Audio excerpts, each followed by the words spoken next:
ஸ்ரீ ஆண்டாள் திருப்பாவை பாசுரம் 16.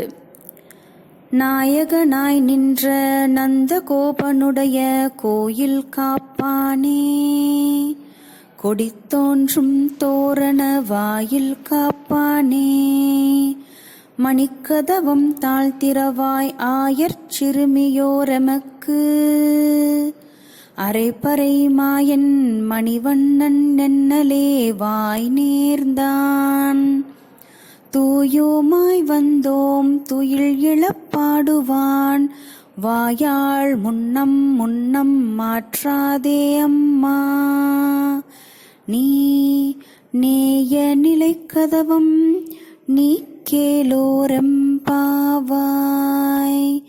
நீ நேய நிலைக்கதவம் நீ கேளோரெம்பாவாய்.